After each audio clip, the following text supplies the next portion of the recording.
Liverpool 3, Watford nil, or Watford nil, Liverpool 3, guys, whichever way you fancy it. Welcome to the post-match show here on the Anfield Agenda YouTube channel.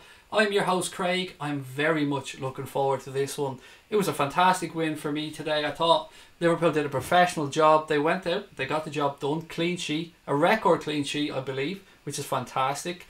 Alisson did have a moment in the first half that we'll get through as well. I've got some callers on the line for this one. I'm so happy to be joined by Brian and Connor. Brian, mate, I'm going to come to you first. What's your initial reaction to that win? Straight off the bat, you're just relieved because it's 3 points.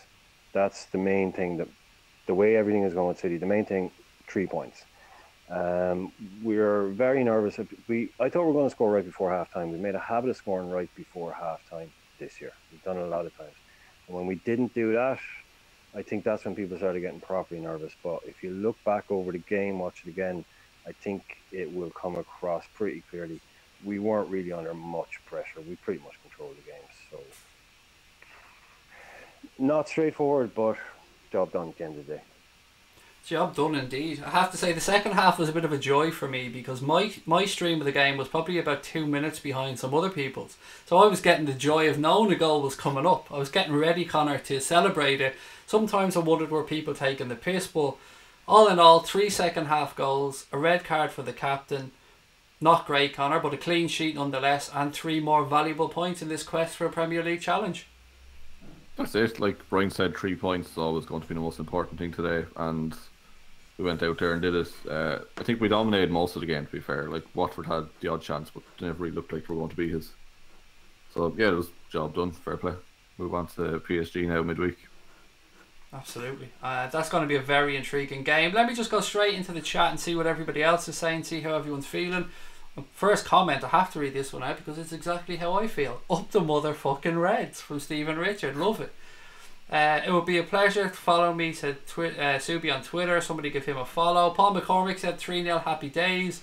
Far Isle said keeping pressure on City. If we beat them in our match, they just remain invincible. We'll win the league. Damn right, we're going to win this league. I'm telling you now, we are in this to win it. Game management, said Anthony Peters. We've wanted it for 2 seasons. Now we've got it. Enjoy it. It'll win us trophies. On that one, Connor, on Anthony's point there about game management, this is something that has turned around hugely in the past 18 months. I mean, the difference between how we all feel around our defence and how we now feel about our defence and seeing out games, it's night and day. It is crazy because we were up by 2-0 at up stage, like 77 minutes, I think it was. Like, if that was a year or two ago, you'd be shitting at the last few minutes. Even to the 88 or 90th minute, you'd still be thinking, oh, please just don't throw this away. But like nowadays, with big Verge at the back, you just don't think about that at all. Just complete turnaround. He's an absolute monster. I have to say, I fucking love that guy. Brian, there was a moment in the first half, mate, where Alisson had all of our hearts in our mouth again. What's your take on that one? Well, yeah, like you said it, everyone is like, oh no. But he's the kind of guy where he'll get away with those mistakes. He won't let them affect him, and they don't affect the crowd. Before, if Mignolet had just did something like that, it's bang. Everyone is switched straight back onto this guy is a joke and he's going to cost us points. Whereas with Alisson, it's almost like when Van Dijk makes a mistake, nobody notices that he's made a mistake because he doesn't let it affect him. Where with a keeper like Alisson, yeah, this is what's going to happen. He's going to try things. Things aren't going to go 100% right every time. But I think the most important point when things like that happen is how they react afterwards. Like Connor was saying earlier on, 89 minutes, we're 2-1 up. We're still thinking we're going to throw this game away. And why is that? Because of the guy between the sticks, because of the 2 guys in front. Now, we know these mistakes don't affect those guys anymore. You look at a game, watch any game this weekend, you'll see keepers making mistakes. The ones that are good keepers, when they just switch on, next. No goal, next, get on with it. That's what, yeah, your heart will be in your mouth with him, but I love the guy. I mean, I love Alisson. I'm obsessed with Alisson, so I'm cool with it. I have to say, you're right, he did settle back into the game. He didn't let it affect him. He made a couple of really good saves in that match, at important points as well, so I get where you're coming from. Kigby, though, is making a good point here in the chat. Hendo needed to be subbed. He was reckless on the yellow.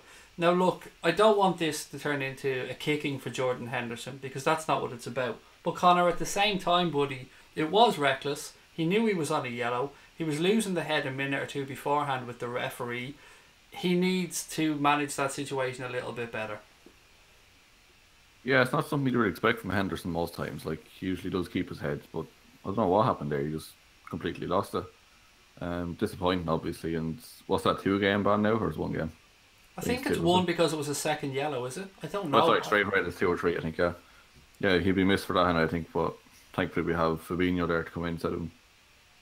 If anything, Brian, this might make the manager say to himself, right, Hendo's missing the next league game, give him another run out midweek against PSG, make him just run himself into the ground in that game because he knows he's next weekend off. Guaranteed. Yeah, I thought he was always the man for PSG anyway. I have him down here. I'm a bit of a nerd, so I made some notes. But I call him high tariff Henderson at one point in the game because he was trying high tariff passes. Games that aren't or passes that won't always come off. First time, quick. And that's why he gets booed. People, oh, look at this guy, he's giving the ball away. But he's trying to make things happen quickly. I think of all the midfielders we have, he understands what Klopp wants us to do the most. Maybe, yeah, Milner too. But Henderson really is the man for at the moment, as much as the haters are on him. He's a really vital part of our midfield. And he tries things quickly. People complain about how slow our midfield was. Well, look what happens when Henderson comes in. The ball gets moved quickly. It's not always going to come off. But I'd rather that than sideways. What makes me laugh about the whole situation with Jordan Henderson, Brian, is Jorginho gets lauded for doing pretty much the same thing as Jordan Henderson. He gets seen as this absolute superstar in midfield. Is that because he's not English, or is that because Jordan Henderson just has this perception of being somebody who just plays 5-yard passes backwards and sideways? Absolutely. And when you think about where I remember I was working in London at the time, and it came on the radio. We'd signed Jordan Henderson for £20 million from Sunderland. There was a load of guys around, Arsenal fans, Sunderland fans, and they were just laughing at us. They were the same. We'd signed Downing as well that year. They're like, who? This guy. And he's been fighting since then, from day one, to justify himself at Liverpool. But if you look back to that Chelsea game, I think it was the Gerrard game, everyone was so worried because Jordan Henderson was suspended for that game. He'd become such a vital part in the team that was challenging for the league. But Henderson has had to work his way. Yeah, he's English, he's Jordan Henderson, he's from Sunderland. All those boring things that he's had to basically to work around. Jorginho, he's a Brazilian Italian, he's a sexy name, sexy guy, all this stuff. Yeah, Henderson, he doesn't have that. Doesn't have it. So he's been fighting from day one for recognition. Very fair points. And look, we can't disguise it. Red card today was reckless. He's out for the next game. But let's go and have a look at the positive points, guys. There was 3 goals scored today. Let me know your impressions in the chat. Let me know what your favourite goal was. I'm not going to lie, Connor. For me, man, it was that Trent free kick all day long. Love the guy. What a player he's turning out to be. So happy when I went in. He looked so passionate when he scores. Yeah, it was just banging free kick. And you were talking about Johnny Wilkinson stance before as well. Just banged the top corner. It was really strange. He was very sideways initially in his run up, and then he did take that 1 or 2 steps. But I don't give a fuck if he does handstands and cartwheels running up to the ball if that's the end result, Connor. Yeah, exactly. I think Suarez had a similar kind of run up. But yeah, it's just banging free kick. Like I can't believe how good he's going to be in a few years. Like he's already this good. It's amazing. I'm so happy. And Brian, how nice is it to have that Scouse heartbeat throughout the team? I mean, he grew up within a stone's throw of the ground. I think it's vital, yeah. I think there's a lot of things that are coming into place for Liverpool with the fans at the moment. There's a proper connection there at the moment. A lot of the stuff that the club are doing with social media, they've copped on that what fans want to see, what fans want. There's a real proper kind of a connection on all levels at the moment, that everyone's thinking the same way, going the same way. And yeah, when you add in that, the fact that you've also got a Scouser, because we've always had Scousers. Another one that I would say as well, that's what I love about Andy Robertson. You look at some of the best Liverpool teams going back, we've always had a little bastard Scotsman who doesn't have a haircut, doesn't have tattoos, doesn't have an ego, and just gets the job done and is 8 out of 10 every week. You've got one of them, and you've got a Scouser who people are saying, because I've read about Trent, and it's like he's a midfielder. He's played every age group in midfield. So he's coming in at right back. Well, the parallels are obvious. Who else did that? Steven Gerrard. He started his career at Liverpool, played a few games at right back, and then went on to step into midfield. You know, that's what everyone wants to see. Yeah, it ties everything together that little bit more when you've got a Scouser. Absolutely. It's not essential, but when you do have it, yeah, it's excellent. Connor, a lot of play for Liverpool in that second half. The first half was a bit disjointed. We had a few opportunities, nothing major to talk of. But the second half, Robbo and Mane started having more and more of an influence down that left-hand side. And it was a brilliant move down the left-hand side that set up Salah for the opening goal. Yeah, I think we kind of targeted that left-hand side, didn't we? I think most of our attacks did go down that side. Yeah, just great, very well worked goal, and luckily Salah was there to get in. But Robbo's fantastic today. A few times he just, like, his pressing and his passes was brilliant. His determination, by the way, on that third goal, I think it was the third goal, his determination to get down the left-hand side. It was out at the byline. It could have easily went out for a throw-in, but he was determined to keep that run going. Made his way down the left side and pulled it back. He's absolutely phenomenal. What a set of two fullbacks we have. Andy Robertson, basically a Kevin Stewart swap on the left-hand side. Trent Alexander-Arnold on the right-hand side. I thought Degsy, by the way, Brian, I thought Degsy stepped in today and did a very good job partnering Van Dijk. Yeah, he was... You barely didn't hear his name mentioned at all until there was that little point where I think he had to make 2 challenges, and he got him done. He got him away. Like, I'm the kind of fan where I don't like hearing Lovren's name being mentioned too much. You know, he's the kind of guy where if he's getting involved in the game a lot, eventually he'll do something wrong. But today it seemed he had absolutely nothing to do. And then when he did have something to do, it was important, and he stepped in, he did it, and he got it right. That's major for us, because Lovren is a kind of player for us. He could be quality, but he needs to show that he consistently be quality, because the other side of him, he's dangerous. I think when he's off his game, he's dangerous. I'm reading through some of the comments here, and people are probably wondering why I'm smiling like a lunatic while you're talking, but I'm reading through the comments here, and they're beautiful. I love it. We've got Robbo is king. Let's not forget Gerrard's 38-second red card. Who could forget that? That was madness personified. Andy Robertson is the best left back in the league. Van Dijk is the best centre back in the league, said Louis. I would go on to say possibly the world for Van Dijk with the centre back. The comment of the day so far that goes to Pepper Red. Our defence is evil. I love that. Sean Chow said Liverpool played like a German war machine. It's getting better. I love the fact that our subscribers are absolute lunatics, Connor. I mean, whatever it is, we get the best of subscribers in here, but they're as fucked up as we are, and I love that. We're all weird cunts here, yeah. It's brilliant. It is. It's absolutely brilliant. Hendo, no need for the red. He misses the derby now, Connor, said Fitzy, which he won't be happy about himself, but we have a number of midfield options there available to the manager, and I think we'll be fine for the derby, Connor. Yeah, I don't want to say he won't be missed. I think that's harsh, because he's an integral part of the team, but like you said, we have a lot of options there. Like, we can definitely replace him, and we should be winning that either way. I think that Everton are going to approach this derby, Brian, a lot differently than we've seen in recent years. Silva's going to want to try and prove a point that this Everton side can play expansive football. So I would say that a Shaqiri starting there in that midfield again would probably be a good option. Yeah, I'm very much looking forward to this derby, because, like you said, this will be someone who won't just say, right, do what Watford did, try and get a win that way.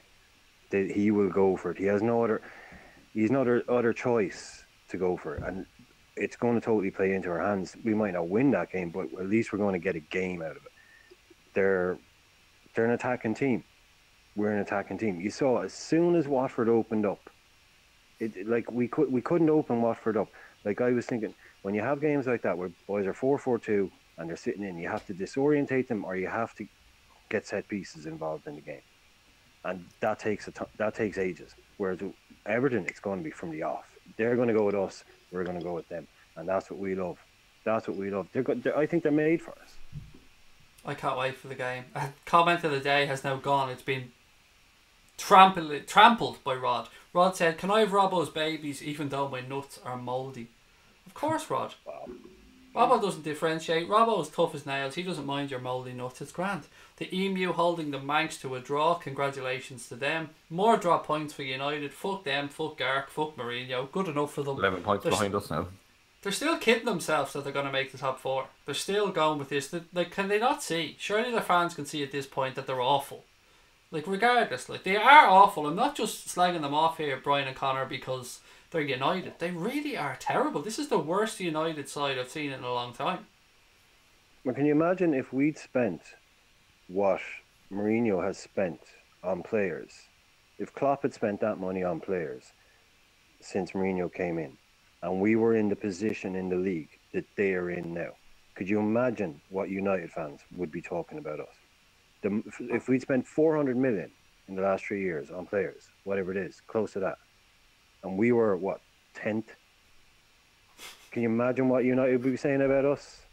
It doesn't matter though, Brian, because like, Jose Mourinho's won 3 Premier League titles, and that's all that matters. None of them have been with so United, but that's all that matters. Respect. Yeah, respect him, even though he's pissing off his own players left, right and centre. He forced Marouane Fellaini into a haircut. I mean, if that doesn't tell you how bad things are at Manchester United, Fellaini getting a haircut. Connor, have you found out, and has anybody in the chat found out what the Mo Salah celebration was about? I'm baffled by that celebration. I have no idea. I can Google it, Lance. Yeah, I really would love to know. A few people were talking about it being the celebration for Shaqiri, but I don't know about that one. I don't think it was. We are the Avengers and we have assembled. Shaqiri didn't get it. Say again, you were disappointed Shaqiri didn't get on the score sheet? Sorry. I was really disappointed with Shaqiri, not because I sold Mane and put Shaqiri in my fancy team instead, but Shaqiri was on everything. Yeah, he really was. Like, I was interested to see, like, if he was best off as this kind of wound up little battery guy off the bench, let me go, boss, let me go, with a half an hour to go, and then coming on and just doing mad shit. How would he deal with being like, when he says, "You're in my starting team now," does Shaqiri's level just drop a tiny little bit, or is he still as influential? But he was on everything. He was definitely the guy that looked like, I'm here now. You're going to have to drop me. I don't have to play my way into this team. You're going to have to drop me, because he was, I thought, the most likely to make something happen, and he's really grasped his chance. A lot of people were down on him, saying he's doing this, he's doing that. This guy has really, really stepped up and said, "No, I deserve to be at the top end, and I'm going to show you why." Somebody said here it was Sergio Ramos' celebration. Yeah, I just looking at that now. Yeah, he's taking the piss out of him apparently. I love him even more now. Oh, for fuck's sake, Mo! I didn't think I could love you even more, but you've gone and Another done theory is that he's doing 3 fingers each side with 6 goals against Watford so far for him. I prefer the Ramos one. Yeah, Ramos. Definitely prefer the Ramos one. There was a few more comments and things I wanted to get through here. How beautiful is it that Gark was actually at that game? Good enough for him, prick. I'm not joking, said Louis as well, with regard to that being the celebration. 6 goals, said through Nerdshaw, for Salah against Watford. The celebration was for 6 goals against Watford. Yeah, but the Ramos one's so much more fun, that if we can talk about that. On set pieces today, Brian, you said the Salah was on, or not Salah, excuse me, Shaqiri was on everything. Can we take a minute to talk about that corner in the first half, the Salah header? Oh my God, that was well worked. Yeah, beautiful. Like, I was talking about disorientating teams earlier on when they're in this low block, and the Brendan Rodgers phrase, but when they're just determined not to move and say, "You have to play around this, you have to move us." If you can't disorient them, set pieces are so important, because that's the one time when you can get at them. So to have variety, because I was reading this, Watford kept playing him short. Like, what are you doing, lads? Put something in. But you need variety, and the difference next time that works.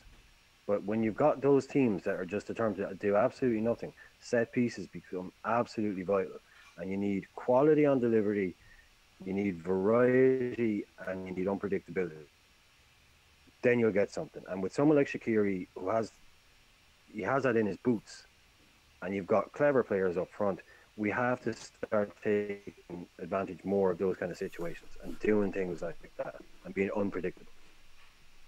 It was an excellent. For anyone who didn't see it, what happened was we had a corner out on our right hand side. Shaqiri was standing over it. All the Liverpool players in the box, all the centre backs, the big men, they all ran towards the near post, dragged the entire Watford defence with them.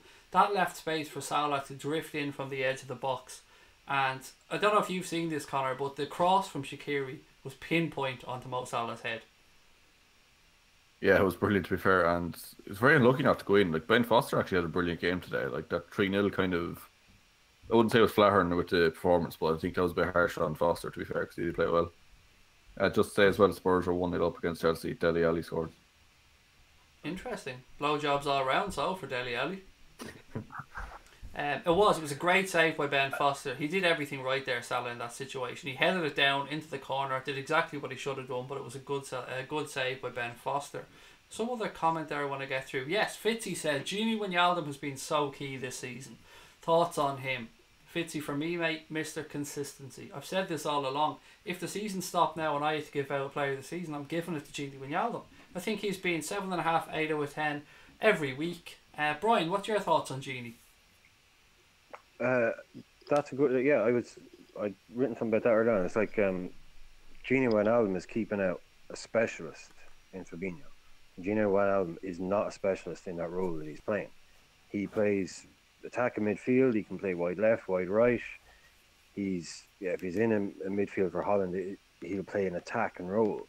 And all of a sudden, Klopp has turned around to him saying, "I need you to completely just be a 6, be a number 6." Just like that. And why not be like I was most impressed with Wijnaldum when he came on for Alex Oxlade-Chamberlain against Man City, and Klopp had basically said to him, you could see, play like Alex Oxlade-Chamberlain plays, and he did. Burst forward, taking shots, all of that. He's so versatile. It's incredible to be able to just say, okay, yeah, I'll do that. I'll just be in your midfield as a number 6. Player of the year, yeah, definitely up there after 5 or 6 weeks. Yeah, definitely. But I think just he'll be one of those players you'll never get the credit for it, but what he's been asked to do and the way he's actually turned around and done it, fantastic. Yeah, 100%. Fingers crossed Spurs can go on now and get a result here against Chelsea and give us a bit of a cushion on them as well, and really, I suppose, stretch out the lead that Liverpool and Manchester City have over the other teams. Guys, I'm so happy with this situation. Liverpool are the genuine title contenders at this point. We really are. We're going out there. We can say we need to go do these things, but we put in the professional performances week after week. Sometimes it hasn't been pretty. Today, it was pretty enough. 3-0 is a good win away from home against Watford. Good, solid win. I'm going to start to wind up the show. A few more comments to get through. Wow, Spurs actually doing something.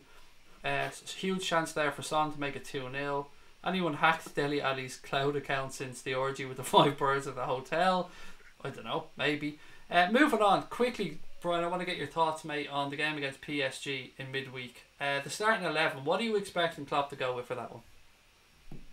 Oh, you bastard. What's the crack with Gomez? Do we know what the crack with Gomez is? Slightly off, Connor says. He's got kicked on the shin in training or something, I think. Right, okay, well, let's say... that was definitely Lover, definitely. Yes, yes. Let's say Gomez is fit. We'll go with the back for Trent and Robbo either side, Gomez and Van Dijk in the middle.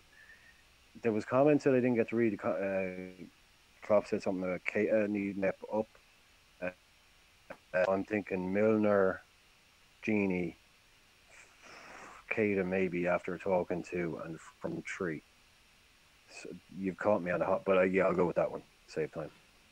I'm thinking we're going to see Henderson, particularly now that he's been banned for next week's game.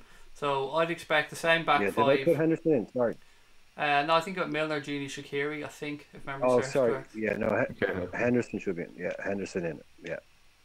Keita and Gini. And Connor, finally on the game against PSG, what are you expecting, buddy? What would be a good result for you away at Paris Saint-Germain? Well, a win, obviously.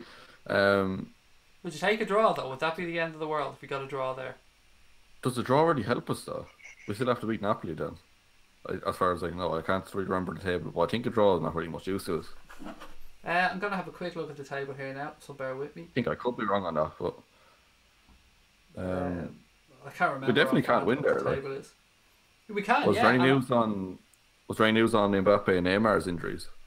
They didn't play today against Toulouse, I know that much. Well, they weren't going to play. I think it was a race against time to see if they're going to be fit. Let's roll the dice and say one of them is fit. It's still going to be a bonus for Liverpool if one of them are out. But I don't know. I've always had it in my head that this game doesn't matter. It's almost a free roll of the dice or a free shot, because at the end of the day, if we go out there, we don't get the result, we know we have to go and beat Napoli by 2 clear goals at Anfield, and we're very capable of doing that one, Connor. That's the thing. Like, I'd back us to do that as well, but I honestly think we'll win this. I just honestly do think we're going to win this game. You've been right before. You predicted a win home and away against Manchester City last season. I laughed my ass off at you, but you were right. You got it spot on. Yeah, Cryptic Connor got right. Yeah, there you go, Cryptic Connor. Guys, look, we're going to wind it up. We're going to leave it there for this one. I want to let everybody go and enjoy the Spurs-Chelsea game as well. I will be back tonight at 10 o'clock, as always, for tonight's late night agenda. Hope you guys can join us for that one. Thank you to Brian and to Connor for coming on to the show. It's been a short one, but as I said, we will be back tonight. Main thing is Liverpool have went to London, gone to Watford, won by 3-0. Another clean sheet. Goal for Trent, goal for Salah, goal for Bobby Firmino. The Reds go into the weekend happy. I hope to talk to you all later on tonight. Up the motherfucking Reds.